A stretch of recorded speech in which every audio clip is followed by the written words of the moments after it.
Hello guys, हमारे channel पर नई है तो subscribe and like comment share जरूर करें ताकि आगे की स्टोरी आप लोगों के बीच अपलोड कर सकूं। हॉस्पिटल में सुमन और मोहित बाहर बेंच पर बैठे थे कि तभी भागता हुआ रणविजय आता है, जिसके साथ रौनक शेख भी थे। वो जल्दी से आकर सुमन को देखते हुए, सुमन, पाखी, वो कहाँ है? सुमन उसे एक वार्ड के अंदर इशारा करती है। रणविजय को सुमन के हाथ में खून दिखता है, जिससे वो और ज्यादा घबरा जाता है। उसे लग रहा था कि कहीं पाखी को कुछ हो नहीं गया। वो अपने भारी कदमों को उस वार्ड की तरफ मुड़ता है और अपने कैप्टे हाथों से वार्ड का गेट को खोलता है। लेकिन जैसे ही वो वार्ड का गेट को खोलता है तो उसकी आंखों में एक चमक सी आ जाती है। उसके चेहरे पर एक सुकून उतर जाता है, क्योंकि पाखी बेड पर बैठी हुई थी। उसके साथ रानी थी जो उसका सिर सहला रही थी। वही पाखी के चेहरे पर एक क्यूट सा पाउट था। रणविजय की लग रहा था उसको अब जाकर उसकी रुकी हुई सांस को सांस आई। उसका दिल जो कुछ देर के लिए धकना भूल गया था वो अब फिर से धक रहा है। पाखी जब अपनी आंखें गेट की तरफ करती है, उसकी नजरें रणविजय की नजरों से मिलती है। वो उसे देख रहे हुए उन्हें पाउट को और बड़ा करती है और उससे बच्चों के जैसे शिकायत करते हुए, ओल्ड मैन शार्प, इस रानी को समझाओ ना। ये बोल रही है कि मुझे एक गंदी सी खिचड़ी खानी होगी। उसको बोलो ना मुझे यह नहीं खानी। अगर खिचड़ी ही खानी है तो जैसे मम्मी बनाती है वो मसाला खिचड़ी वह तो ला दो, वरना ऐसे तो मेरे जो टेस्ट सेल है ना जीभ के, वो खराब हो जाएंगे। रानी भी उसकी बात सुनकर पीछे मुड़ती है तो वो रणविजय को देखती है, जिसके चेहरे का रंग उड़ा हुआ था और उसकी आंखों में पाखी के लिए तड़प देख सकती थी। वो कुछ नहीं कहती वहां से बाहर आ जाती है। वहीं रणविजय भागता है और पाखी को अपने सीने से लगा लेता है। पाखी को कुछ समझ नहीं आती क्यों रणविजय ने उसको इस तरह से गोद में ले लिया, लेकिन वो कुछ नहीं कहती। वो बस उसकी पीठ को सहलाते हुए, कोई बात नहीं ओल्ड मैन, अगर तुम मेरे लिए मसाला खिचड़ी नहीं ला सकते मैं ये बलिद सी खिचड़ी खा लूंगी, लेकिन प्लीज तुम रो मत। पाखी को अच्छा नहीं लगता जब भी उसका ओल्ड मैन रोता है। रणविजय की आखिरी में एक बार फिर से नमी अपनी जगह बना लेती है। वह पाखी का चेहरा अपने हाथों में पकड़ता है और उसके पूरे चेहरे पर किस करने लग जाता है, कभी उसके माथे, कभी उसकी आंखें, कभी उसके गाल, तो कभी उसके बालों पर। पाखी को इससे बहुत ज्यादा गुदगुदी महसूस हो रही थी। वह हंसते हुए अंडस्को, ओल्ड मैन ये आप क्या कर रहे हो? पाखी को गुदगुदी हो रही है। रणविजय फिर से उसको कसमर अपने सीने से लगा लेता है और उसके बालों को सहलाते हुए अंडस्को, तुम ठीक तो हो ना बेटा? तुम्हें कहीं लगी तो नहीं? क्या हो गया था जो इस तरह से हॉस्पिटल में कैसे, और सुमन के हाथ में खून वह कैसे? रणविजय एक सांस में ही अपने मन के सभी सवालों को पूछ लेता है, जिसे सुनकर पाखी उसके सिर पर हल्की टिप्पणी मारते हुए अंडस्को, ओल्ड मैन आप एक ही साथ में अगर पाखी से इतने सारे सवाल पूछगे तो पाखी कैसे जवाब देगी? जरा धीरे धीरे से पूछे, मैं कौन सा कहीं भागी जा रही हूँ? फिर वह उसे थोड़ी देर पहले की बात बताती है। फ्लैशबैक। जब वो कार पाखी की तरफ आ रही थी तो सुमन और मोहित पाखी को चिल्लाकर वहां से हटने को बोल रहे थे, लेकिन पाखी एकदम से शॉक हो चुकी थी उस कार को देखकर, इसीलिए वह कोई भी प्रतिक्रिया नहीं कर पा रही थी। लेकिन तभी अचानक से कहीं से भी के आ जाता है और वह पाखी को धक्का दे देता है, लेकिन समय रहते खुद उस कार से बच नहीं पाता, इसलिए वह कान उसे हिट कर जाती है। सुमन और मोहित जल्दी से कुछ उसको लेकर इस हॉस्पिटल में आ जाते हैं, जहां पर रानी पहले ही मौजूद थी। सुमन तो फिर से किसे देखकर बहुत ज्यादा डर चुकी थी, इसीलिए तो बाहर मूवी के साथ ही वही पाखी के पास अंदर रानी थी। रणविजय ध्यान से पाखी को चेक करता है, उसके तो जान ही निकल गई थी। ये सोच कर ही कि पाखी का आज इतना बुरा एक्सीडेंट होते होते बचा। अगर उसकी पाखी को उस लड़के के ना बचाया होता तो वह क्या करता? क्या उसको हमेशा के लिए ऐसे अपनी जिंदगी में चुपचाप रहना पड़ता है? नहीं, अब उसे अपनी खामोशी से भरी जिंदगी नहीं अच्छी लगती। उसे अपनी जिंदगी पाखी के साथ अच्छी लगती है। उसके बिखेरी हुए रंग, उसकी वह खिलखिलाती हंसी, उसकी वह शरारतें, उसकी वह मासूम सी बातें। रणविजय फिर से उसको अपने गले से लगा लेता है। वही बाहर सुमन को इस तरह से खामोश बैठा देखकर शेखर उसके पास आता है और उसके हाथ को अपने हाथ में थामकर उसके हाथ को जलाते हुए, कोई बात नहीं, वह जल्द ही ठीक हो जाएगा, तुम फिक्र मत करो। अगर तुम इस तरह से कमजोर पड़ोगे तो पाखी को कौन संभालेगा, इसीलिए थोड़ा सा खुद को आराम भी, उससे कुछ नहीं होगा। सुमन कुछ नहीं कहती हो, बस वैसे ही बुत बने हुए वहां पर खड़ी थी। तभी डॉक्टर मानव ऑपरेशन थिएटर से निकलते हैं। वह अपने चेहरे से मांस हटा देते हैं तो समझ जल्दी से शेखर के हाथ से अपना हाथ को छुड़ाकर मानव के पास जाती है और उसे देखते हुए, डॉक्टर वो कैसे हैं, उनको ज्यादा चोट तो नहीं लगी ना, कुछ सीरियस प्रॉब्लम तो नहीं है ना, या फिर कोई ऐसी इंजरी उनको आगे जाकर नुकसान तो जाएंगी। मानव सुमन को शांत कराते हुए, अंडस्को शांत हो जाओ सुमन, उसे कुछ नहीं हुआ, बस उसके हाथ और पैर में फ्रैक्चर हो गया है। मैं कुछ दिनों तक अपने आप खुद का काम नहीं कर सकता और उसे कुछ नहीं हुआ। सुमन चैन की सांस लेती है। वही सुमन को एक उस आदमी के लिए इस तरह से बेताब होता देखकर शेखर को अच्छा नहीं लगता। उसके हाथ की मुट्ठी कस जाती है। उसे नहीं पता था कि यह क्या था, लेकिन वह सुमन को किसी के साथ भी बांट नहीं सकता था। रानी भी एक अलग बेंच पर बैठ चुकी थी। तभी एक वार्ड बॉय आता है और उन्हें देखते हुए, मिसेस मेहरा आपकी रिपोर्ट आ चुकी है, आपको डॉक्टर ने केबिन में बुलाया है और आप अपने साथ अपने हस्बैंड को भी कॉल कर कर बुला लीजिए। ये बोलकर वहां से चला जाता है। वही रानी डॉक्टर के केबिन में आती है तो डॉक्टर उसे देखते हुए, मिसेस मेहरा आपके हस्बैंड कहाँ हैं? मैं चाहता हूँ कि मैं जो बताने वाला हूँ वह आपको और आपके हस्बैंड को एक साथ ही बताऊं। रानी ने बाहर की भगदौड़ में देखा ही नहीं कि रौनक भी बाहर ही था। वो डॉक्टर को देखकर, अंडस्को वो नहीं आ सकते, वह कहीं बिज। लेकिन उसकी बात पूरी भी नहीं होती, उससे पहले ही रौनक अंदर आ जाता है और उस वक्त की औरतें कर अपने हाथ को बढ़ाते हुए, मिस्टर रौनक मेहरा, रानी मेहरा का पति, बताए आपको क्या बात करनी थी और कौन सी रिपोर्ट की बात कर रहा था वह वार्ड बॉय? प्लीज पहले कुर्सी पर बैठ जाए, हम फिर बात करते हैं। रानी और रौनक कुर्सी पर बैठ जाते हैं। वही रानी अपने हाथों की मुट्ठी कसी हुई थी, उसके हाथ कांप रहे थे क्योंकि उसे नहीं पता था ये सब क्या हो रहा है, लेकिन पिछले कुछ दिनों से उसको अजीब सा लग रहा था। कभी भी भूख लग जाती, कभी मुझको वामिट हो जाती। जितनी भूख कैसे लगती उतनी वह खा नहीं पाती, और जो वह जबरदस्ती खाती हो बाहर निकल आता, इसीलिए तो खुद से ही परेशान थी। रौनक उसकी घबराहट को देखता है तो वह उसके हाथ को अपने हाथ में ले लेता है और उसे अपनी आंखों से शांत होने का इशारा करता है। रानी तेज शांत होती है तो डॉक्टर उनके सामने सपोर्ट करते हुए, पहले तो आपको बहुत बहुत मुबारक हो मिस्टर मेहरा, आप दोनों पेरेंट्स बनने वाले हैं। ये सुनकर रौनक पर रानी दोनों ही हैरान हो जाते हैं। तो इससे को देखते तो कभी डॉक्टर को डॉक्टर अपनी बात भी करते हो, लेकिन एक कॉम्प्लिकेशन है इनकी प्रेगनेंसी में। क्या क्या कॉम्प्लिकेशन है डॉक्टर? रौनक अपनी लड़खड़ा की आवाज में पूछता है। वो डॉक्टर उनको एक्सप्लेन करते हुए, अंडस्को देखिए मिस्टर रौनक मेहरा, मैम की बॉडी थोड़ी सी वीक है, शायद ये प्रॉपर रेस्ट नहीं कर रही, इस वजह से इनको इनके बेबी को सही से डाइट नहीं मिल रही। अगर ऐसा ही चला तो आगे जाकर मिसकराज का खतरा हो सकता है। मिसकराज को सुनकर तो रौनक की हालत खराब हो जाती है। वो रानी का हाथ जो उसके हाथ में था उसे कसकर पकड़ लेता है तो डॉक्टर अपनी बात पूरी करते हुए, लेकिन इसमें घबराने की कोई बात नहीं है। अगर मैं जो दवाइयाँ लिख रहा हूँ और जो डाइट चार्ट बनाकर दे रहा हूँ उसके अकॉर्डिंग मिसेज मेहरा खाएंगे पिएंगे तो उनको और उनके बेबी की हेल्थ इन एक मंथ में ही सही हो जाएगी। बस आपको हर हफ्ते रेगुलर चेकअप के लिए आना होगा।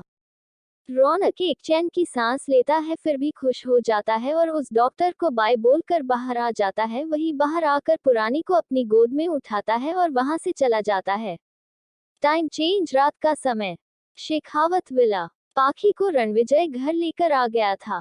जब से वो हॉस्पिटल से आए थे रणविजय ने एक बार भी उसे खुद से अलग नहीं किया था। वो बस उसे अपनी गोद में लिए ही इधर से उधर जा रहा था। पाखी तो ये ट्रीटमेंट एंजॉय कर रही थी, उसको तो मजा आ रहा था ये सब से। वही दूर विदेश में एक लड़की जिसने सिर्फ एक शर्ट पहन रखी थी वो किचन में काफी बना रही थी। तभी एक लड़का पीछे से आकर उसको गले से लगा लेता है और उसकी गर्दन पर किस करने लग जाता है। जान, तुम मुझे वहां अकेला छोड़कर क्यों आ गई? तुम्हें पता है ना, उद्धरण चिन्ह। वो लड़की मुस्कुराते हुए पीछे मुड़ती है और उस लड़के के माथे पर किस करते हुए, अंडस्को हाँ हाँ बाबा मुझे पता है, आपको मेरे बिना नींद नहीं आती, लेकिन मुझे आपके लिए काफी बनानी थी, आपकी मीटिंग है ना आधे घंटे में। वो लड़का उस काफी को पी लेता है और उसे अपनी गोद में उठाकर रूम में वापस ले जाता है। वो फिर से उसे अपनी बाहों में ले लेता है और अपनी आंखें बंद कर लेता है। वो लड़की को भी नींद लग जाती है। उस लड़की के सोने के बाद उस लड़के की आंखें खुल जाती है। वो उसके मासूम से चेहरे को देखता है और एक डेविल स्माइल करते हुए, कितनी भोली हो तुम Miss Roshni Shekhawat, oops my mistake Mrs Roshni Ansh Rathore. तुम्हारे उस भाई ने क्या सोचा कि वो मेरी बहन की जिंदगी बर्बाद कर देगा और मैं देखता रहूंगा? नहीं, ऐसा नहीं हो सकता। अगर वो मेरी गुड़िया को तकलीफ देगा तो मैं उसकी जान को उससे भी ज्यादा तकलीफ दूंगा। उद्धरण चिन्ह। ये बोलकर वो उसे हक करता है और सो जाता है। कैसे हो मेरी sweet sweet sweet chocolate chocolate chocolate chocolate chocolate, hope so आप अच्छे होंगे। चलिए बढ़ते हैं हमारी पाखी और रणविजय के प्यार के सफर की इस अनोखी कहानी में। लेकिन उससे पहले आप सभी का दिल से शुक्रिया जो आप हमारी इस कहानी को इतना सपोर्ट करते हैं। चलिए अब तो बढ़ ही जाते हैं आगे। रौनक के विला में रौनक को जब से पता चला था कि वो पापा बनने वाला है तो उसे उसके चेहरे पर एक अलग ही नूर आ गया था जिसका रानी को अच्छे से अंदाजा हो रहा था। वो भी रौनक को इतना खुश देखकर खुश थी, लेकिन उनकी यह खुशी ज्यादा देर तक रहने वाली थी क्या? ये सब सोच सोच कर ही उसका मन घबरा रहा था। क्या होगा अगर कल को फिर से समिता आ जाए और उनके बीच में दरार का काम करे? क्या रौनक उसको और उसके बच्चे को छोड़कर फिर से उस शमिता के पास चला जाएगा? नहीं, उसने तो बोला था कि वो उसकी झूठी पहचान की वजह से यहाँ रह रही थी। वो भी उसकी झूठी पहचान लेकर। आखिर उसकी कौन सी ऐसी पहचान है जिस वजह से समिता को इतना प्यार और दुलार मिला रौनक से? रौनक जब उसके चेहरे पर यह वाले भाग देखता है तो वो समय चाहता है कि रानी क्या सोच रही है। इसीलिए उसको अपने एक खास कमरे में लेकर जाता है जहां पर किसी को भी जाने की इजाजत नहीं थी। वो उस कमरे का लॉक खुलता है और रानी को एक बेड पर बिठाकर उस कमरे की लाइट ऑन कर देता है। जैसे ही लाइट ऑन होती है रानी के होश उड़ जाते हैं क्योंकि वो सारा रूम उसकी बचपन की तस्वीरों की से भरा हुआ था। उसके साथ एक बच्चे की भी तस्वीरें थी जो कि दिखने में तो बहुत क्यूट था लेकिन उसके चेहरे पर बहुत कम भाव थे। ये सब तो मेरी है, लेकिन आपके पास इतनी सारी कैसे हैं? तुम सोचते हैं कि ना जान कि मैं समिता से किस पहचान की बात कर रहा था। यही है वो पहचान। इस पहचान की बात कर रहा था जो कि तुम्हारी है। तुम्हें तो नहीं याद भी नहीं होगा लेकिन मुझे तुम अच्छी तरह से ज्यादा हो। तुम्हारी मम्मी जब तुम पेट में थी तो हमारे घर में आती थी मैं। फ्लैशबैक। छोटा सा रौनक रानी की माँ के पेट को सहलाता है तो बेबी किक करता है। ये देखकर रौनक के चेहरे पर एक मुस्कान आ जाती है और उसको मुस्कुराता देखकर मिसेज खन्ना के चेहरे पर भी मुस्कान आ जाती है। रौनक अपनी मासूम सी आंखों से अंडस्को, आंटी आपने बेबी को खा क्यों लिया? मुझे इसके साथ खेलना है। इसको बाहर लेकर आओ ना। मिसेज खन्ना हल्का सा मुस्कुराते हुए अंडस्को, बेबी ये दुआ बहुत बैड है इसीलिए बेबी मेरे पेट में है। मैं इसको प्रोटेक्ट कर रही हूँ सबसे। जब ये बड़ी हो जाए तो मैं इसको तुम्हें सौंप सकूं और तुम इसका अच्छे से ध्यान रखना। रौनक किसी समझदार इंसान की तरह अंडस्को, ठीक है रौनक इस छोटी बेबी का ध्यान रखेगा, मुझे दूंगी। Flashback and. रौनक रानी के पास आता है और उसके चेहरे पर अपने हाथ को रखते हुए अंडस्को, तुम्हें पता है तुम्हें बाहों में लेने वाला सबसे पहले शख्स मैं था। उस समय मैं खुद भी इतना बड़ा नहीं था लेकिन तुम्हें देखते ही मेरे दिल में तुम्हें हमेशा सुरक्षित रखने की चाहत जागती। जब भी मुझे समय मिलता मैं तुम्हारे साथ पूरा अपने समय बिताता लेकिन फिर तुम्हें तुम्हारी नानी के घर भेज दिया गया और मुझे तुम्हारे बड़े होने का कुछ पता नहीं चला। एक दिन अचानक से खबर आई कि तुम्हारी माँ बाबा की डेथ हो गई है और मुझे एक लड़की से शादी करनी होगी। मुझे किसी ने नहीं बताया कि तुम्हारी माँ बाबा कौन थे और तुम्हारी असली पहचान कौन है। मेरी नजरों में समिता ही वो छोटी सी लड़की जिसको बचपन मैंने अपनी गोद में खिलाया, उसको हमेशा सबसे प्रोटेक्ट करने की कसम खाई थी। इस वजह से मैं तुम्हें हट करता गया। मुझे लगा कि मैं खुद की बात पर भी पूरा नहीं उतर पा रहा हम। मुझे पहले दिन से ही तुम्हारी तरफ आकर्षण महसूस होता है इसलिए मैं तुमसे दूर रहता था। उद्धरण चिन्ह। फिर वो उसके पास बेड पर आ जाता है और उसके माथे पर किस करता है और उसकी आंखों में सच्चाई से देखते हुए अंडस्को, मैंने आज तक जिससे प्यार किया है वह तुम हो। समिता जो मैंने ध्यान रखा वो इस गलतफहमी में रखा, लेकिन मैं उसके कभी करीब नहीं गया। हालांकि वो कोशिश करती थी लेकिन मुझे ना जाने क्यों कुछ कमी सी महसूस होती थी। मेरा दिल हमेशा तुम्हारे बारे में आउचता और दिमाग इनकार मर देता। फिर वह उसका हाथ होने दिल पर रखते हुए अंडस्को, जो उस दिन नशे की हालत में हुआ वो सिर्फ ही नहीं मेरा भी प्यार था। और मैं अब हमारे नन्हे शहजादे जा शहजादी की जिंदगी का हिस्सा बनना चाहता हूँ। क्या तुम मुझे एक मौका दोगी? मैं खुद को साबित करूंगा। रानी को तो कभी रौनक से शिकायत नहीं थी। आज तो उसे पता चल गया था कि वह उससे कितना प्यार करता है, तो रानी कैसे उसके साथ अपने प्यार को दुखी कर सकती थी। इसीलिए तो वो मान जाती है। रौनक खुश हो जाता है और उसके लिए अपने हाथों से ही डाइट चार्ट के मुताबिक खाना बनाकर लाता है, उसे खिलाकर उसे लेकर सो जाता है। अगली सुबह शेखावत विला में पाखी रणविजय के सीने के ऊपर लेटी हुई थी और रणविजय उसके सिर को धीमे धीमे से सहला रहा था, जिस वजह से उसके चेहरे पर एक छोटी सी मुस्कान थी और उसकी इस मुस्कान को देखकर रणविजय के चेहरे पर भी एक हल्की सी मुस्कान थी। तुम पर फिर से खतरे बढ़ने लगे हैं। मुझे जल्द से जल्द पता करना होगा कि किसने इतनी हिम्मत की जो तुम्हें टक्कर मारने की कोशिश की। मैं कसम खाता हूँ उसके शरीर के इतने टुकड़े करूंगा कि वो फिर कभी इस दुनिया में पैदा ना होने के लिए भगवान से दुआ करेगा। ये सब बोलते बोलते रणविजय का चेहरा बिल्कुल भावहीन हो गया था। उसका चेहरा इतना काला और उसकी आंखें इतनी लाल पड़ चुकी थी, ऐसा लग रहा था कि जैसे वह अभी ही फट जाएगा। लेकिन तभी उसे पाखी की आवाज आती है, जिसे सुनकर उसका चेहरा हद से ज्यादा कोमल और नर्म हो जाता है। वो प्यार से उसके सिर पर किस करते हुए, बेबी आप आज रेस्ट कर सकते हो। मैंने तुम्हारे कॉलेज में बोलकर तुम्हारा पेपर कैंसिल करवा दिया है, इसीलिए फिक्र मत करना, अब वो लास्ट में होंगे। पाखी अपनी नींद से भरी आंखों को टिमटिमाते हुए रणविजय को इस लुक से देखती है जैसे उसे शक हो उस पर। ओल्ड मैन, तुम्हें ज्यादा लिनबी फेंकने की जरूरत नहीं है। मुझे पता है ये कोई नहीं करा सकता।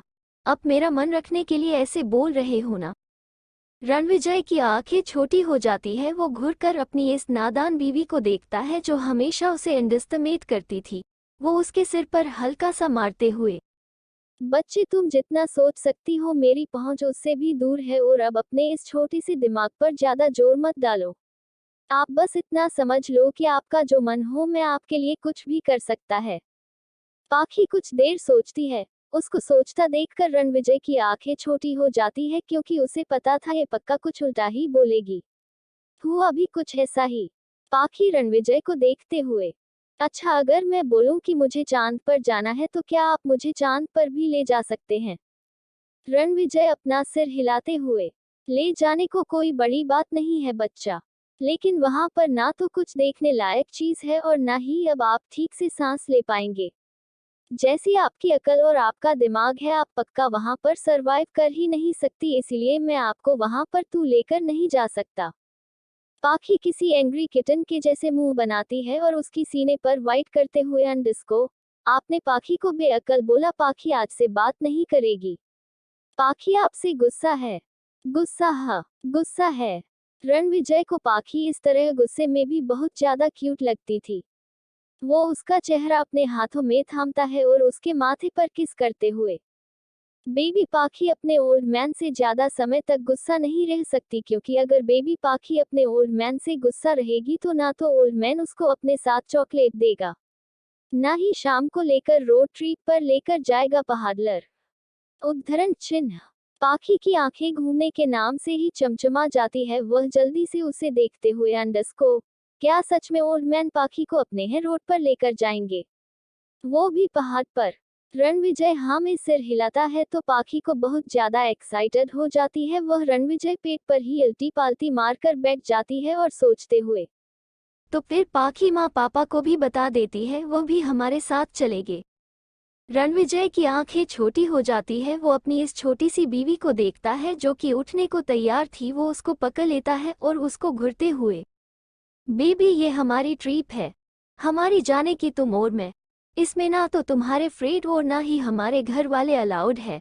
जब हम वेकेशन में घूमने जाए तब सबको साथ में लेकर जाएंगे, लेकिन अब शाम को हम अकेले चलेंगे।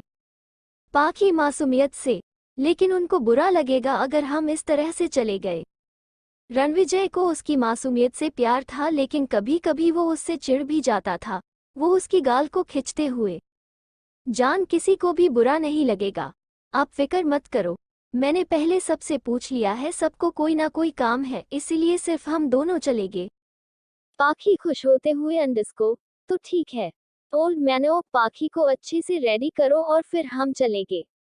रणविजय मुस्कुरा देता है और उसको वैसे ही अपने पेट पर बैठे हुए धीरे से अपनी बाहों में पकड़ता है और उसे उठाकर वहां से ले जाता है। वह उसको हमेशा की तरह ब्रिस्टल तब आता है और फिर वह लाकर उसके कपड़े वहीं पर रख देता है।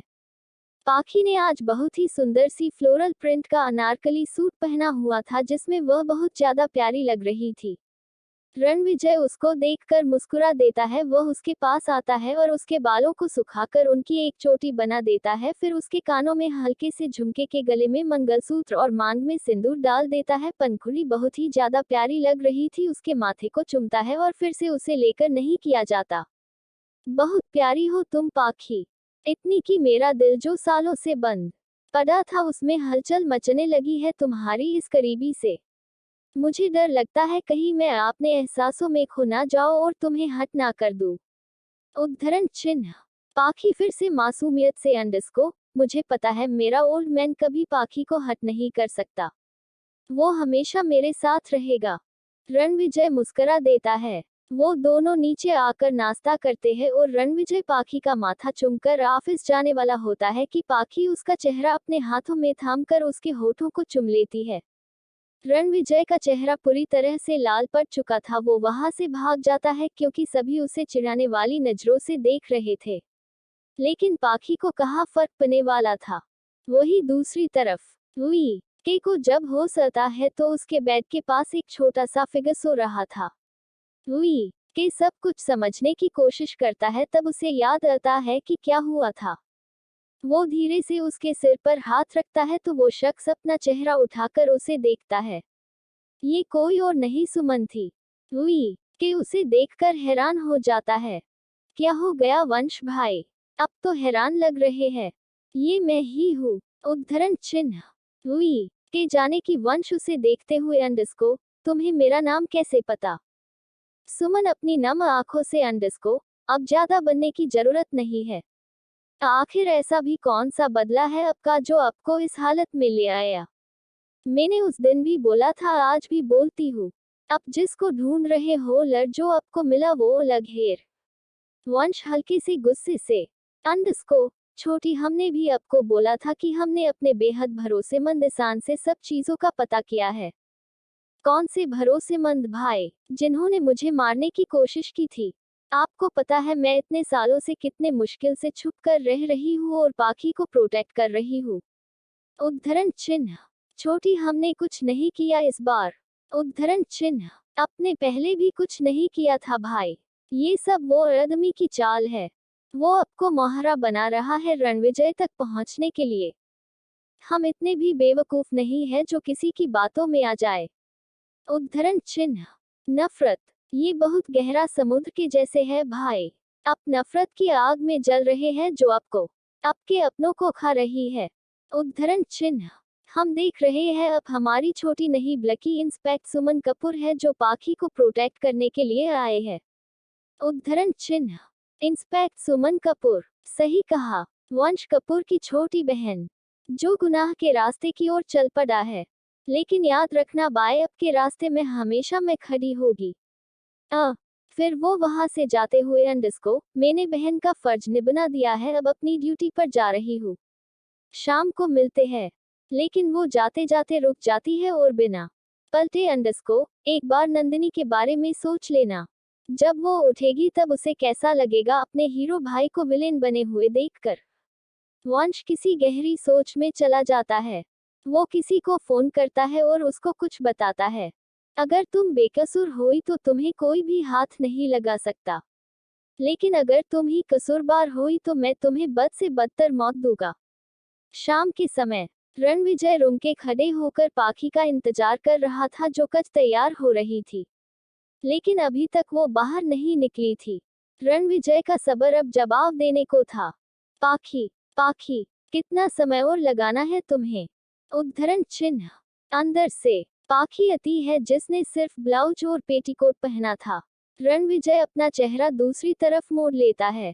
भगवान, मुझे क्यों इतना टॉर्चर मरती है ये लड़की। मेरा इसको देखकर दिल कुछ और ही करने का होता है, कब समझेगी ये और इस तरह से मेरे समाने नहीं आएगी। उद्धरण चिन्ह। तभी पाखी उसकी बाजू को पकड़कर उसे अपनी तरफ करते हुए अंडरस्को, ओल्ड मैन वहाँ क्या देख रहे हो? पाखी तो इधर है, इधर देखो ना और मेरी साड़ी पहनने में मदद करो। रणविजय उसकी आंखों में देखते हुए अंडरस्को, कुछ और पहन लो। जरूरी थोड़ी ना है कि साड़ी ही पहननी है। नहीं, पाखी को साड़ी पहननी है क्योंकि पाखी साड़ी में बहुत अच्छी लगती है। उद्धरण चिन्ह। और ऐसा आपको किसने बोला? रणविजय की आवाज में एक पॉजेसिवनेस था जिसे भोली पाखी नोट नहीं कर पाती, वो खुशी दे चाहते हुए। सुमन, रानी, मोहित, सब बोलते हैं। उद्धरण चिन्ह। सुमन रानी तक तो ठीक था, लेकिन ये मोहित कौन है? वही लड़का जो उस दिन उसे गेट पर मिला था और उसकी बीवी से कुछ ज्यादा ही चिपक रहा था। रणविजय का मन कर रहा था वो अभी उसे मार दे, हालांकि उसे पता था मोहित रौनक का भाई है, लेकिन फिर भी वो उसकी बीवी को लाइन मारता है। ऐसा कैसे चलेगा? रणविजय पाखी की कमर में हाथ डालकर उसको अपने करीब करता है और उसकी आंखों में देखते हुए एक गहरी आवाज में अंडरस्को, अब आज के बाद कभी उसके सामने साड़ी नहीं पहनेगी। पाखी उलझन में अंडरस्को, किसके सामने? उसी के। उद्धरण चिन्ह। किसके ओल्ड मैन? साफ साफ बताओ। उद्धरण चिन्ह। रणविजय चिढ़ते हुए अंडरस्को, उस मोहित के। उसे हक नहीं है तुम्हें साड़ी में देखने का। पाखी मुंह बनाते हुए अंडरस्को, क्यों? क्योंकि तुम मेरी पत्नी हो। तुम्हें सुंदर दिखने का हक सिर्फ मेरे सामने है और किसी के नहीं। मुझे अच्छा नहीं लगता जब कोई और तुम्हें वैसे देखता है। कैसे? उद्धरण चिन्ह। रणविजय गहरी सांस लेता है और उसके हाथ से साड़ी को लेकर उसे सीधा खड़ा करते हुए अंडरस्को, कुछ नहीं। अगर मैं तुम्हें बताने लगा तो पक्का मेरा दिमाग फट जाएगा। पाखी मुंह बनाते हुए अंडरस्को, अब कहना क्या चाहते हो? कुछ नहीं, ये पकोखर चुपचाप खड़ी रही। रणविजय उसको पल्लू पका देता है और खुद उसको साड़ी पहनाने लग जाता है। पाखी के चेहरे पर प्यारा सा पाउट आ जाता है। रणविजय उसकी कमर के आसपास साड़ी को लपेट देता है और नीचे बैठकर उसकी प्लीट बनाने लग जाता है, लेकिन रणविजय का ध्यान पाखी की फ्लैट सी कमर पर जाता है और उसमें वो प्यारी सी नेवल। रणविजय का गला सूख रहा था। वो अपना सिर हिलाता है और प्लीट बनाने पर ध्यान देता है, लेकिन उसका ध्यान बार बार भटक रहा था। वो ना चाहते हुए भी उसकी कमर की ओर बने लगता है और उसकी नेवल के पास किस कर लेता है। पाखी को जब ये महसूस होता है तो उसके हाथ से साड़ी का पल्लू छूट जाता है। वो बस बुत बने खड़ी थी। रणविजय उसकी कमर पर अपने होठों को फिराने लग जाता है। पाखी के हाथ अनजाने में ही उसके बालों में आ जाते हैं और वो उन्हें कस लेती है। रणविजय अब उसकी कमर को अपने हाथों से थामता है और उसको और ज्यादा किस करने लग जाता है, जिससे पाखी के शरीर में एक अलग सी सनसनी फैल रही थी। उसको अपने पैर नब लग रहे थे। उसको लग रहा था उसके पेट में हजारों लाखों तितलियां हैं जो कभी भी उसके पेट से बाहर आ जाएगी। इस प्लेजर को वो झेल नहीं पाती और वो लखा जाती है। रणविजय जल्दी से उसको संभालता है और अपनी गोद में बिठा लेता है। वो गहरी सांसें लेते हुए उसके चेहरे को देख रहा था। वही पाखी भी उसकी आंखों में देख रही थी। पाखी के गाल पर आज हया की लाली थी जो उसे और भी ज्यादा प्यारी बना रही थी। रणविजय का मन बदल रहा था। वो उसके सिर से अपने सिर को जोते हुए अंडरस्को, जान प्लीज जल्दी से आप अपनी पाए पूरी कर लो। मुझे नहीं पता मैं कब तक खुद को काबू कर पाऊंगा। पाखी कुछ नहीं कहती, वो बस वैसे ही खड़ी रहती है। कुछ देर बाद रणविजय खुद को शांत करके उसे साड़ी पहना देता है और उसे लेकर बाहर आ जाता है। कार में आते ही पाखी सब कुछ भूल जाती है क्योंकि रणविजय ने उसे एक बुके दिया था, वो भी चॉकलेट से बना हुआ। पाखी तो बहुत ज्यादा खुश हो जाती है और उसकी गाल पर किस करते हुए, आप बहुत अच्छे हो ओल्ड मैन। आप ना दुनिया के सबसे ज्यादा बेस्ट वाले हब्बी हो। प्रॉमिस करो आप मुझे कभी नहीं छोड़ेंगे। उद्धरण चिन्ह। रणविजय मुस्कुराते हुए उसकी तरफ देखता है और सके हाथ को अपने हाथ में थामते हुए अंडरस्को, कभी नहीं। मैं आपको कभी नहीं छोड़ूंगा, अगर तुम चाहोगी तब भी नहीं। पाखी उसकी बात सुनकर मुस्कुरा देती है, लेकिन उसे नहीं पता था उसकी वो छोटी छोटी बातें, उसकी हरकतें, सब रणविजय को उसके लिए पागल बना रहे थे। कुछ देर बाद वो दोनों अपनी मंजिल पर पहुंच जाते हैं। ये एरिया पूरा रणविजय के अंडर था। उसने यहाँ पर इस पहाड़ पर एक खूबसूरत सा घर बनाया था जो पूरा लकड़ी से बना हुआ था, जिसे आज खूबसूरत सी लाइट से सजाया हुआ था। वाओ ओल्ड मैन, ये सब कितना सुंदर है। क्या ये सब मेरे लिए है? उद्धरण चिन्ह। रणविजय को खुशी हो रही थी पाखी को खुश देखकर वो उसको पीछे से अपनी बाहों में भरते हुए। हाँ, ये सब आपके लिए। आपको अच्छा लगा? उद्धरण चिन्ह। पाखी हाँ हाँ में सिर हिलाने लग जाती है। ये देखकर रणविजय को बहुत अच्छा लगता है। वो उसके बालों को हटाकर उसकी नेक पर किस करने लग जाता है, जिससे पाखी अपनी साड़ी की मुट्ठी कस लेती है। रणविजय के ऐसे किस करने से पाखी के अंदर एक सिहरन सी दौड़ रही थी। वो मदहोश होकर उसके सीने पर सिर रख लेती है। रणविजय उसकी पतली सी कमर में हाथ डालकर उसे अपनी और ज्यादा करीब खींच लेता है। पाखी के लिए ये सभी एहसास बहुत ही ज्यादा नए और अजीब थे, जिनकी उसे समझ नहीं थी, लेकिन हाँ एक बात अच्छी थी, उसे इन एहसासों में कुछ भी गलत नहीं लग रहे थे। उसे ये सब अच्छा लग रहा था। उसके पेट में फिर से तितली उड़ रही थी और उसका दिल बहुत तेज धड़क रहा था। पाखी, क्या आपको सच में ये जगह पसंद आई? पाखी अपनी चमकती आंखों से उसे देखती है। उसकी आंखों की चमक ही बता रही थी वो कितनी खुश है। उसे ये जगह कितनी पसंद आई। पाखी की आंखों में खुशी की चमक देखकर रणविजय के चेहरे पर सुकून उतर आता है। वह उसकी आंखों में गहराई से देखता है। रणविजय की गहरी और भारी सांसें से पाखी के चेहरे पर पड़ रही थी। आज उसकी आंखों में अजीब सा एहसास था, जिस वजह से पाखी को पहली बार उसकी आंखों से छुपने का मन कर रहा था। उसके चेहरे पर हया की लाली के रूप में उसकी आंखों में और फिर गालों में आ चुकी थी। उसने अपनी आंखें बंद कर ली थी। उसकी भी सांसें अब धीरे धीरे भारी हो रही थी। रणविजय जब उसे अपनी आंखें बंद किए हुए देखता है तो उसके चेहरे पर एक मुस्कान आ जाती है। वह आगे बढ़कर प्यार से उसकी दोनों क्रिस्टल क्लियर आंखों को चूम लेता है, जिनमें देखकर उसे हमेशा अपनी परछाई दिखती थी। उसकी आंखों की वो गहराई जिनमें हर कोई डूबना चाहे। अजीब सी सनसनी के कार पाखी के हाथ रणविजय की शर्ट को कस के पकड़ लेते हैं। रणविजय ये देखकर उसे अपनी ओर खींच लेता है और अब उसकी दोनों गालों को भी चूम लेता है।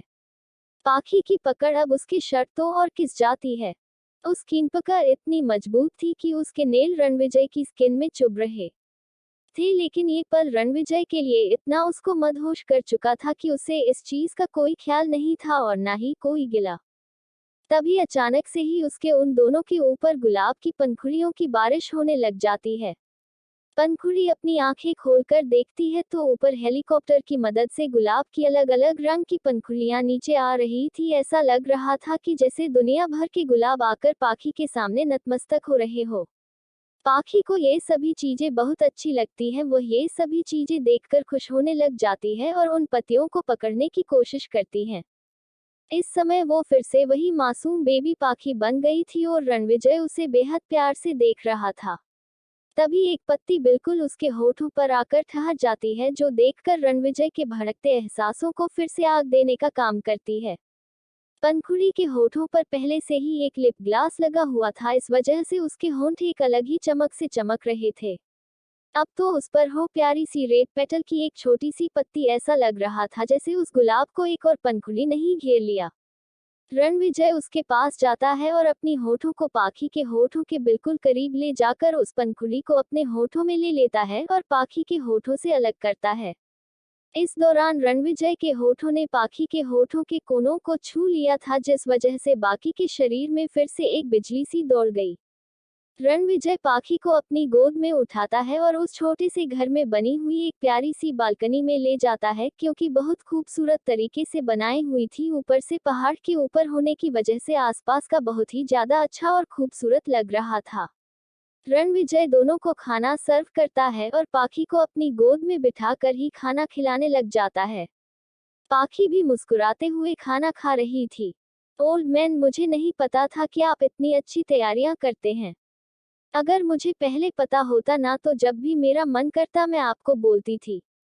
लेकिन फिर वह मुंह बनाते हुए अंडस्को, मैं आपको कहाँ से बोलती, आप तो तब पाखी से बात भी नहीं करते थे। बात क्या, अगर मैं आपको देख भी लेती थी ना तो अपनी जो यह आपकी गहरी गहरी आंखें हैं ना, इनसे ऐसे डर आते थे जैसे मुझे अपनी इन आंखों की गहराई में ही खींच लेंगे। रणविजय उसके मुंह में निवाला डालते हुए अंडस्को ग्रेटर देन, अच्छा तो मेरी आंखें इतनी गहरी है कि पाखी उनमें खो जाती है। पाखी हमें सिर हिलाते हुए अंडस्को, आपके पूरे चेहरे में सबसे ज्यादा खूबसूरत आपकी आंखें और आपकी नाक है। आपकी आंखें जो आपके दिल का हाल बयां कर जाती है, और आपकी यह क्यूट सी नाक जिस पर हमेशा गुस्सा रहता है और यह ऑलमोस्ट लाल रहती है। हालांकि पाखी को आपको गुस्सा करना अच्छा नहीं लगता, लेकिन जब आपकी नाक से लाल हो जाती है ना तो बाकी को आप बहुत क्यूट लगते हो, बिल्कुल मेरे ब्लू जैसे। उद्धरण चिन्ह ब्लू, मेरा ब्लू। पाखी का ऐसा कौन सा बिल्लू है जिसे अब रणविजय नहीं जानता। रणविजय उसको देखता है और अपनी भारी सख्त आवाज में अंडस्को, ये ब्लू कौन है और मुझे इसके बारे में किसी ने क्यों नहीं बताया। हमेशा की तरह पाखी ने ध्यान नहीं दिया रणविजय की बातों में छुपे हुए अलग ही एक पजेसिवनेस को, वह खुशी से अब बिल्लू के बारे में बताते हुए। बिल्लू, बिल्लू ना मेरा एक पेट किटन है जो बहुत ज्यादा क्यूट है। लेकिन आपको पता है वह भी जब गुस्सा होती है ना तो उसकी भी नाक लाल हो जाती है और वह अपने बड़े बड़े नाखूनों से सबको डराती है जैसे आप करते हो सबको। रणविजय एक फ्लैटी टोन में अंडस्को, मेरे पास बड़े नाखून तो नहीं है लेकिन हाँ मेरे पास कुछ और है जिससे मैं डरा सकता हूँ। पाखी अपनी आंखें बड़ी करते हुए अंडस्को, हुए है। तो इसका मतलब आपके पास लंबी पूंछ है। लेकिन मैंने तो कभी नहीं देखी, आपके पूंछ कहाँ है, मुझे भी दिखाओ ना। ये कर दिया पाखी ने रणविजय का पूरा मूड खराब। वो उसको देखता है। उसका मन कर रहा था कि यही पहाड़ से कूदकर अपनी जान दे दे। वैसे उसे भी क्या ही पड़ी थी इस लड़की से रोमांटिक बातें करने, जब उसका पता है कि उसका दिमाग कहाँ का कहीं और ही चलता है।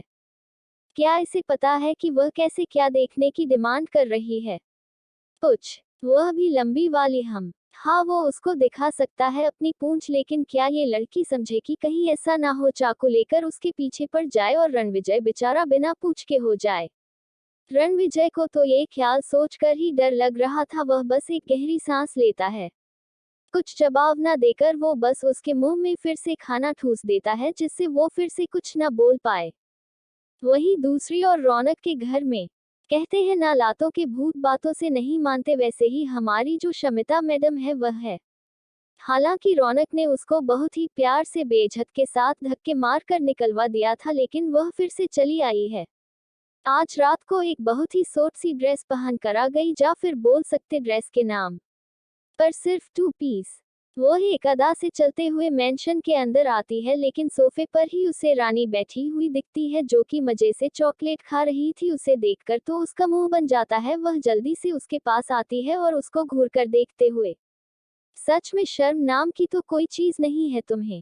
अरे थोड़ा सा लिहाज तो कर ली थी कि तुम्हें उसने धक्के मार कर निकाला, लेकिन तुम फिर से चली आई कि जिंदगी में उसको सेड्यूस करने अब कौन सा हथियार लेकर आई हूँ। उद्धरण चिन्ह। लेकिन इससे आगे तो कुछ बोलती रानी उसके गाल पर खींचकर एक थप्पड़ मारती है जिससे समिता नीचे गिर जाती है। शमिता को यकीन नहीं हो रहा था कि यह वही रानी है जिसे वह आगे इससे भी ज्यादा कुछ कह देती थी, लेकिन रानी सिर्फ आंखों में नमी लेकर चुप हो जाती थी। लेकिन आज इस पानी को क्या हो गया, इसके अंदर अचानक से ऐसी कौन सी आत्मा जाग गई जो इसने उस पर हाथ उठाने की जरूरत की। लेकिन तभी उसकी नजर पीछे से आ रहे हैं रौनक पर बैठी है। वह अपने मन में अंडस्को, इस चुड़ैल से थप्पड़ खाना इतना भी बुरा नहीं है, अब तुम देखो मेरे क्या हाल। रौनक रानी के पास आता है और उसको अपनी गोद में बिठा लेता है। उसके लिए तो शमिता को एक नजर देखा भी नहीं। ये देखकर शमिता की मुट्ठी कट जाती है, लेकिन अभी उसको एक दुखी आई नारी का रोल अदा करना था, इसीलिए अपने चेहरे को जितना हो सके उतना दर्दीला बनाकर रौनक में कहती थी ना कि यह लड़की के दो चेहरे हैं, देखो तुम्हारे सामने कैसे क्यूट सी मासूम सी बनती है, लेकिन देखो इसके मुझे इतनी जोर से थप्पड़ मारा, क्या अभी तुम कहना चाहूंगी कि यह मासूम है। रौनक रानी के चेहरे पर हाथ रखते हुए अंडस्को, बच्चा आपने इसको थप्पड़ मारा। रानी हमें अपना सिर हिला देती है तो रौनक उसके माथे पर किस करते हुए अंडस्को, लेकिन इसे तो आपने इसको थप्पड़ क्यों मारा।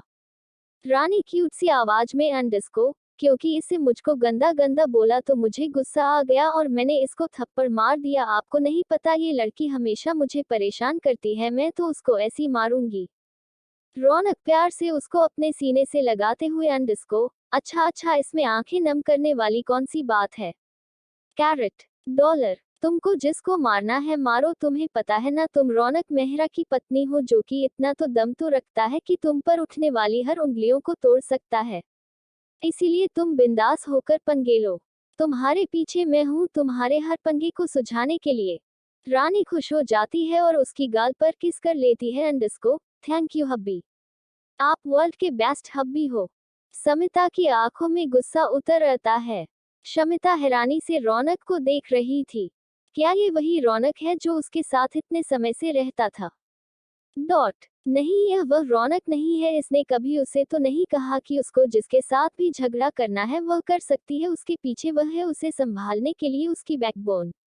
शमिता का गुस्सा अब पार कर चुका था। वह अपने पास से गन निकालती है और रानी के ऊपर पॉइंट आउट कर लेती है। ये देखकर रानी डर जाती है और रौनक के सीने में अपना चेहरा छुपा लेती है। वही रौनक अपनी गहरी भारी आवाज में, अगर खुद को जिंदा चाहते हो और अपनी जिंदगी के अच्छे से जीना चाहती हो तो तुम्हारे लिए यही सही बात है कि तुम अभी के अभी इस घर से चली जाओ, वरना ना तो जान रहेगी और ना ही जहान। लेकिन समिता पर तो आज पागलपन सवार हो गया था। वो शैतानी हंसी हंसते हुए, मुझे कुछ नहीं पता, मुझे बस तुम चाहिए। तुम मुझे इतने सालों तक इस्तेमाल करने के बाद ऐसे दूध में पड़ी मक्खी के कैसे निकाल कर अपनी जिंदगी से नहीं निकाल सकते। यह मत भूलो मैं तुम्हारा प्यार थी। रौनक हंसते हुए अंडरस्को, प्यार?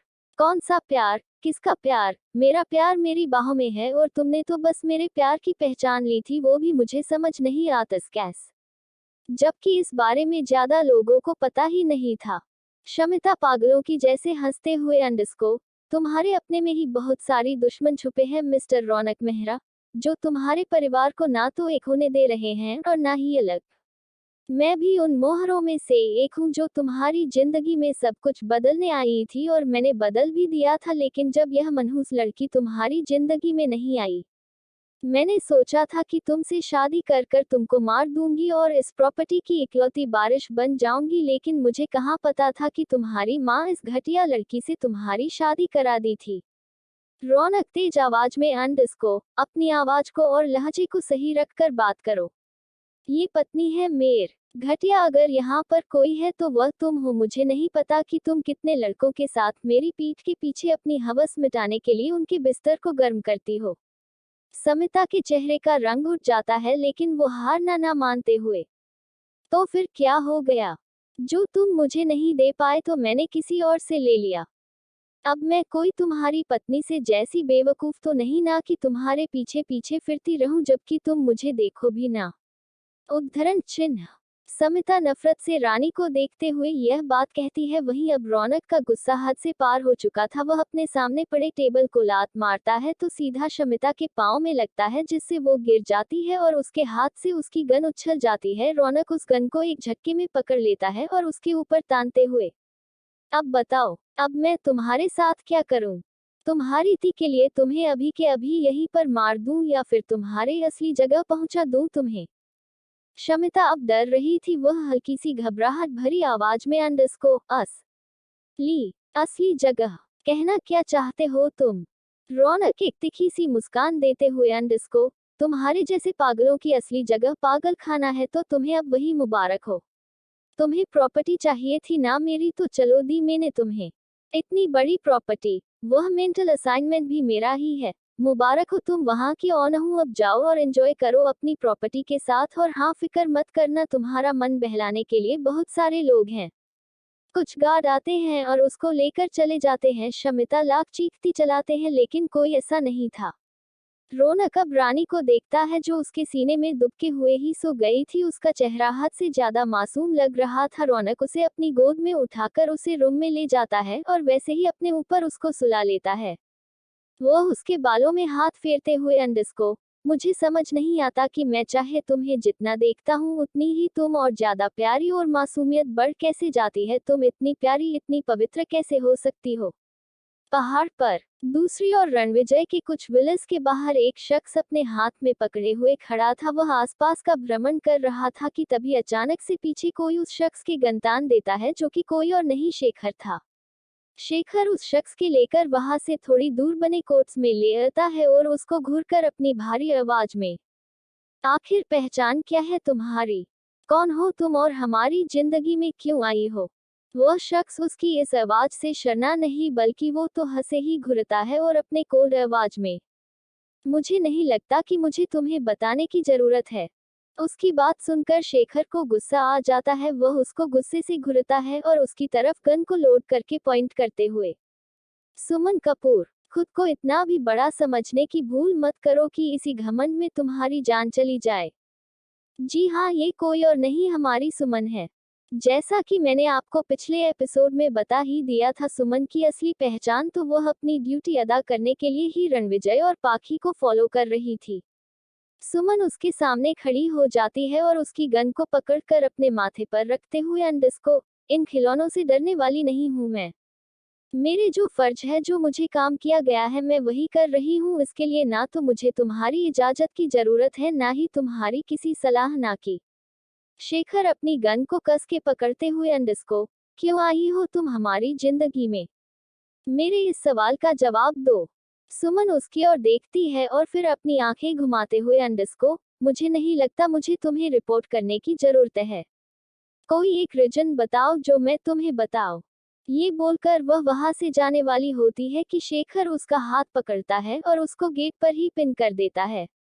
दोनों बहुत ज्यादा करीब थी, इतने एक दूसरे के चेहरे पर एक दूसरे की गर्म सांसों का एहसास दोनों को ही हो रहा था। सुमन को तो इससे कोई फर्क नहीं पड़ रहा था, लेकिन शेखर के मन के अंदर कुछ हलचल सी मच रही थी। वह सुमन को देखता है जिसका चेहरा बिल्कुल ही इमोशनलेस था, जैसे उसे कुछ महसूस नहीं हो रहा हो।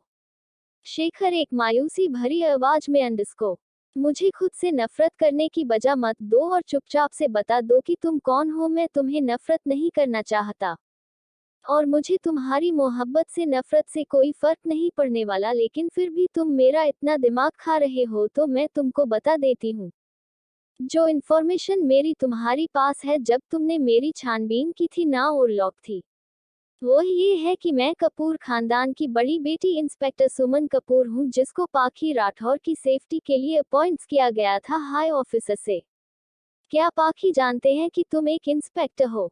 क्या तुम जान पाए थे कि मैं एक इंस्पेक्टर हूँ जब तुमने मेरी इंफॉर्मेशन निकलवाई थी? शेखर को उसके सवालों का जवाब मिल जाता है। वह वैसे ही उसे पकड़े हुए सोचने लग जाता है, हाँ उसको कैसे पता होगा, पाखी तो बहुत भोली है। लेकिन इसको पॉइंट किसने किया? शायद मिस्टर राठौर ने। हाँ, यही वजह हो सकती है, इसीलिए तो वो हमेशा कॉलेज जाते समय पाखी के साथ गार्ड नहीं भेजते थे। शायद उनको पता था कि उसको वहां पर प्रोटेक्ट करने के लिए सुमन है। सुमन उसको एक लात मारती है और खुद से अलग करते हुए, अंडस्को, अब अगर तुम्हारी सवाल जवाब हो गई हो तो मेरे रास्ते से हट जाओ और मुझे मेरी ड्यूटी करने दो। शेखर फिर से उसका हाथ पकड़ता है और उसको एक रूम में ले जाकर छोड़ते हुए, अंडस्को, कोई जरूरत नहीं है, क्योंकि वहां पर उसका पति है तो उसको प्रोटेक्ट कर सकता है। सुमन एक तिरछी मुस्कान देते हुए, अंडस्को, जब 2 बार पाखी पर हमला हुआ तब भी उसका पति उसके साथ था, लेकिन वह उसे संभाल नहीं पाया। क्या मुझे कुछ और कहने की जरूरत है? शेखर उसको बीच में ही काटते हुए, अंडस्को, ना, ना पाखी राठौर नहीं, पाखी रणविजय शेखावत, सही से एड्रेस करो। जब उस पर हमले हुए तो वह राठौर थी, अब वह शेखावत है। रणविजय मर जाएगा लेकिन उस पर आंच नहीं आने देगा। सुमन अपनी आंखें घुमाते हुए, अंडस्को, वॉटएवर, मुझे कुछ किसी से लेना देना नहीं है, मुझे बस अपनी पाखी को प्रोटेक्ट करना है। ये बोलकर वो वहां से चली जाती है। अब उसको शेखर भी नहीं रोकता है, क्योंकि उसे पता था कि यह लड़की भाभी को लेकर कितनी सीरियस है, इसीलिए उसे रोकने का तो कोई सवाल ही पैदा नहीं होता। वैसे भी रोके का फायदा है ही क्या, ये लड़की फिर से चली जाएगी। अगली सुबह, जैसे कि सबको पता है, पहाड़ों की सभा बहुत ही ज्यादा खूबसूरत होती है। आज तो पाखी भी सुबह उठ चुकी थी। उगते हुए सूरज को देखने के लिए वह बालकनी में खड़ी थी। तभी पीछे से रणविजय आता है और उसको अपने सीने से लगाकर उसके हाथ में हॉट चॉकलेट देते हुए, बेबी पाखी, आप इस तरह से यहाँ पर क्यों खड़ी हो? आपको सर्दी लग जाएगी। पाखी क्यूट सा मुंह बनाते हुए, अंडस्को, कोई बात नहीं, लेकिन पाखी को सूरज उगते हुए देखता था। यह पाखी की विश लिस्ट में था कि वह एक दिन सूरज को उगते हुए देखो। देखो, आज मेरी विश पूरी हो गई, वह भी सिर्फ ओल्ड मैन की वजह से। ये बोलकर खुश हो जाती है और रणविजय के होठों पर एक लाइट किस कर लेती है। ये देखकर रणविजय का चेहरा लाल हो जाता है। तुम मुझे इस तरह से बुली नहीं कर सकती। अब आगे। पाखी के उसके लिप्स लर किस करने से रणविजय के दिल में एक तूफान जाग जाता है। उसके कान गुलाबी हो जाते हैं। पाखी उसके कानों को हाथ लगाते हुए, ओल्ड मैन आपके कानों को क्या हो गया? ये इतने लाल लाल क्यों हो गए? उद्धरण चिन्ह। रणविजय उसकी गर्दन में अपना चेहरा छुपाते हुए अंडरस्कोप तुमने मुझे बुली किया।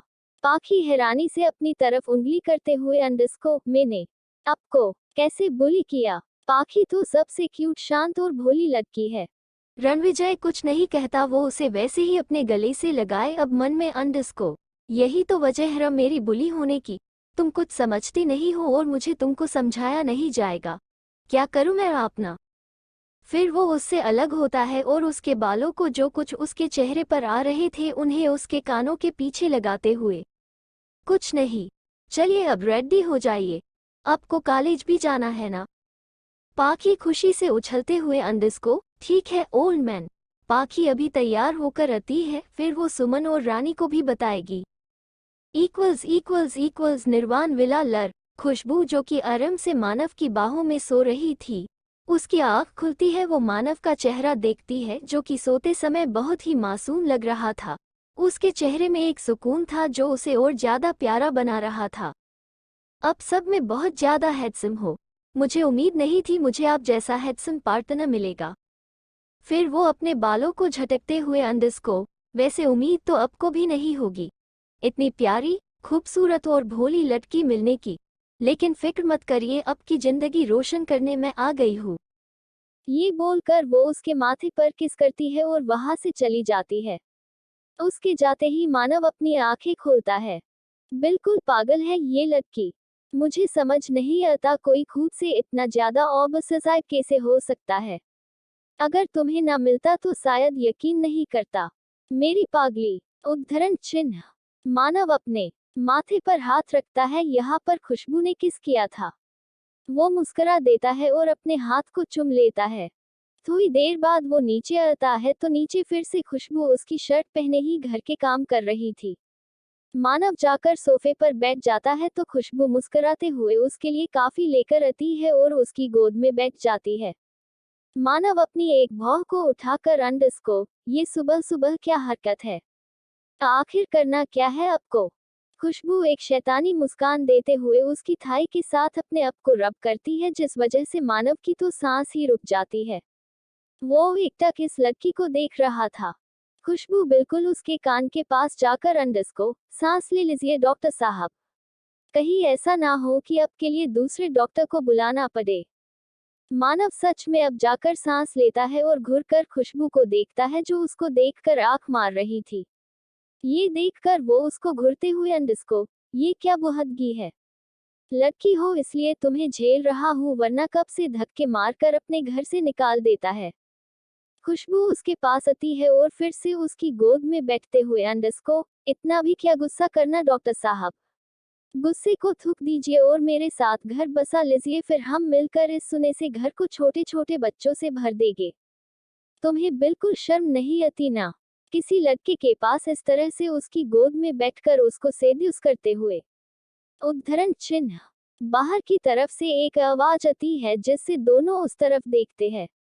मानव जल्दी से खुशबू को अपने ऊपर से हटा देता है और उस लड़की को देखते हुए, जैसा तुम सोच रही हो वैसा नहीं है, ये बस अभी बच्ची है। मीना मीना उसके पास आती है और उसकी गाल पर किस करते हुए अंडरस्कोप, जान अगर ये बच्ची है तो इसको पता होना चाहिए कि क्या सही है क्या गलत। इसको समझाना तुम्हारा फर्ज है। खुशबू एक ठंडी आवाज में अंडरस्कोप, डॉक्टर ये कौन है? इसने आपको किस क्यों की? मानव उसकी तरफ देखते हुए अंडरस्कोप, ये डॉक्टर मीना है और डॉक्टर मानव की मंगेतर। मीना मानव को बीच में काटते हुए कहती है। खुशबू उसकी तरफ एक नज़र डालती है जिससे वो डर जाती है। जब तुमसे पूछा जाए तब जवाब दो, ऐसे किसी के बीच में बोलने वाले को लोग तमीज़दार नहीं समझते। फिर वो मानव की तरफ देखती है। मानव हाँ में सिर हिला देता है। खुशबू कुछ नहीं बोलती, वो मानव के रूम में जाकर फ्रेश होती है और अपना कुछ सामान लेकर नीचे आ जाती है। मानव उसको देखता है तो खुशबू उसके सामने कुछ पैसे रखते हुए अंडस्को होटल के हिसाब से 3 दिन का कराया। ये सब क्या है जो अब सोच रहे हैं? मैं यहाँ पर एक किराएदार के जैसे ही थी, अब मेरा समझ पूरा हो गस है तो मुझे भी चलना चाहिए। मानव को ये बात बिल्कुल अच्छी नहीं लगी। वो उसके पीछे जाता उससे पहले ही मीना उसका हाथ पकड़कर उसको रोक लेती है। कॉलेज में रणविजय की कार, रौनक की कसर और शेखर की कार एक साथ वहां पर आकर रुकती है। सब बाहर निकलते हैं और एक दूसरे को देखते हैं। रौनक सबको इग्नोर करके सुमन के पास जाता है और उसको एक लिस्ट देते हुए अंडस्को, सुमन आज से कॉलेज में रानी तुम्हारी जिम्मेदारी पर है। इसमें इसके खाने की और दवाई की जानकारी है। मैंने पहले ही सारा सामान रख दिया है, तुम प्लीज इसको समय पर दे देना। सुमन हमें सिर हिला देती है क्योंकि उसे इसकी शादी के बारे में पहले से ही पता था, इसलिए वो कोई भी प्रतिक्रिया नहीं देती। रौनक फिर रानी के पास आता है और उसके माथे पर किस करते हुए अंडस्को, जान अपना और हमारे बेबी का ध्यान रखना। मेरी 2 जिंदगी आपके पास है, इसका ध्यान रखना। रानी मुस्कुराकर उसकी गाल लर किस करते हुए अंडस्को, आप फिक्र क्यों कर रहे हैं, मैं ध्यान रखूंगी। रौनक एक बार फिर से उसके माथे पर किस करता है। वो तीनों कॉलेज के अंदर चले जाते हैं। वही शेखर और रणविजय रौनक कप उठाकर रणविजय की कार में बिठाकर जबरदस्ती ले जाते हैं। रौनक अपने मन में अंडस्को, बेटा अब तेरा क्या होगा, सब में से तू ही था जो ज्यादा ही सिंगल रोना रोता था, अब ये तुझे नहीं छोड़ने वाले। Less than. वही दूसरी तरफ जीएस मैंशन में सेल फोन विद एरो, जीजी अपने तो हमें पराया ही बना दिया। रेनू की शादी कर दी, वो भी ऐसे बिना बताए। Cell phone with arrow, Meenu उस समय हालत ही कुछ ऐसे थे। आपको पता है पाखी के ऊपर खतरे का। सेल फोन विद एरो, हाँ जीजी मुझे पता है, ना जाने हमारी छोटी सी बच्ची के ऊपर से कब ये सब बला टलेगी। वो तो कितने साफ दिल की है। सेल फोन विद एरो, तुम फिक्र मत करो मीनू, अब उसके पीछे रणविजय है और मैंने रणविजय की आंखों में प्यार देखा है पाखी के लिए। वही होने जा रहा है जिसका हमें इतने सालों से इंतजार था। मीना जी खुश होते हुए, सेल फोन विद एरो, ये तो अच्छी बात है, वैसे भी हम भी वहां पर आने वाले हैं जल्द ही। सेल फोन विद एरो, अरे ये तो तुमने बहुत अच्छी खबर सुनाई तुमने। उसके बाद दोनों और बातें करते हैं और काल कट कर देते हैं। पीछे से जीवन जी आते हैं और मीना जी के सिर पर मारते हुए अंडस्को, श्रीमती जी क्या सबको हमारा थोड़ा सा ख्याल है, हम यहाँ पर भूखे बैठे हैं और अब फोन पर लगे हैं। उद्धरण चिन्ह। मीना जी उन्हें घूरते हुए अंडस्को, जीवन जी आपकी वजह से हमारा इतना बड़ा परिवार होने के बाद भी हम यहाँ पर है अकेले। हमने आपसे कुछ कहा, आप हमें अब काल पर बात भी नहीं करने देंगे। जान अब तो गुस्से ही हो गई, हम तो मस्ती कर रहे थे। वैसे आपके नवाजादे कहाँ है, क्या उनको पता है हमारा जाने का। उद्धरण चिन्ह। दूसरी ओर अंश के अपार्टमेंट में अंश जीवन जी और मीना जी का बेटा है जो अब यहाँ लंदन में अपना बिजनेस संभाल रहे हैं, लेकिन अब वो वापस से अपने परिवार के पास जाना चाहते हैं। अंश की गोद में एक लड़की बैठी हुई थी। अंश उसकी थाई को सहला रहा था। बेबी तुमने तो शादी कर ली थी ना, फिर मेरी याद कहाँ से आ गई। वो बस दिखावे की शादी है, उस पर ध्यान देने की जरूरत है। वो बस मेरे मकसद को अंजाम देने को है। मकसद? कौन सा मकसद? उद्धरण चिन्ह। है कुछ पर्सनल, मैं बता नहीं सकता, लेकिन इतना जान लो कि ना तो मुझे इस शादी से में कोई दिलचस्पी है ना ही उस लड़की में। ये बोलकर वो हंसने लग जाता है। वही दूसरी ओर गेट पर खंदे एक शख्स ने ये सारी बातें सुन ली थी, जो कोई और नहीं रोशनी थी।